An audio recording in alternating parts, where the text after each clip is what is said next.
Hi, I'm Adam from Forgotten Studios, and I'm here to show you the basic controls of the Forgotten Waveshaper 2. The Forgotten Waveshaper 2 is mainly hotkey operated, so it's useful knowing the three most important ones: Alt, Control or Command Mac, and Shift. You can use Alt, so hold down Alt and click to add stuff. That could be points or could be crossovers in the frequency display. To add waveshape modules, you don't need to hold down Alt, you can just do it by clicking normally. And if you want to remove stuff, you have to hold down Control or Command Mac and click on the object you want to remove. There could be waveshape modules, there could be crossovers, or there could be points. You can also deassign waveshapes using this hotkey, or you can just drag them away. Also, you can reset the curve's intensity by clicking on the curve while holding down Control. It's easy to remember this hotkey because it's the same used in Reason to reset knob values. And lastly, there's Shift. Shift opens menus, and there are multiple different menus you can open. There's the menu of the waveshape module itself, which has plenty of options. I'm not going to go through them right now. If you'd like to know more, please read the respective section in the manual or watch the other videos on my YouTube channel. And there are menus for points, and actually in this case you can just choose the shift algorithms, and you can do the same by selecting the point and choosing the algorithm right here. So it's the same as going into the menu and choosing the algorithm. Similarly, with curves, you can choose the curve type by selecting it and clicking on the display here, or you can go here into the menu and choose the curve type. What you cannot do, however, is choose the resist curve morpher from anywhere else than the menu here. So you can only do it in this menu. And same with choosing the curve bender knob. Okay, these are the three displays for the waveshape module display. And there are also menus in the frequency display. So you have a menu for the crossover to choose the crossover slope. You have a menu for the frequency band to choose between left, right, and mid-side mode and parallel and series mode. And you have a module kind of for the wave shapes themselves, where you can choose starter shapes that will get you started with distortions.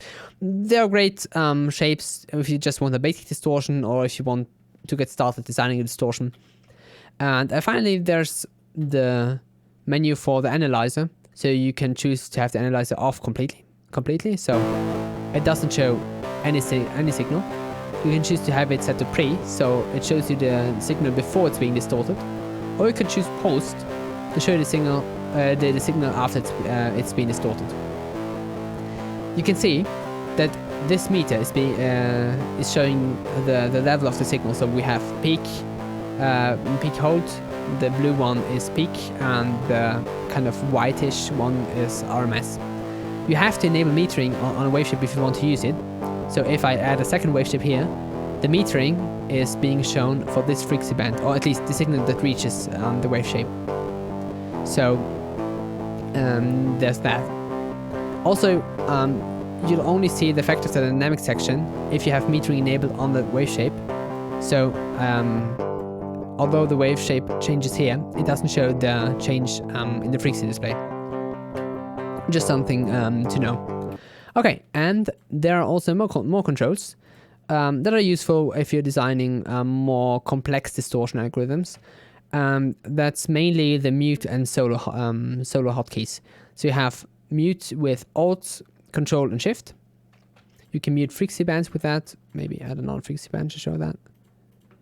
And you can solo by holding down Alt and Shift. You can also mute waveshapes. Actually, you're bypassing them. So if I want to hear what this does, if it's bypassed, I can just hold the mute hotkey, so Alt, Control, and Shift, and click on the waveshape. It might not seem useful right now because you can just use the bypass button, but if you're listening to just one frequency band, it's useful because bypassing will also bypass the effect of the crossovers. So yeah, there are plenty more controls to use, especially in the in the Waveshape module display, you have controls for restricting the axis you're moving points. You can move points finely and so on. All the controls are listed in the menu.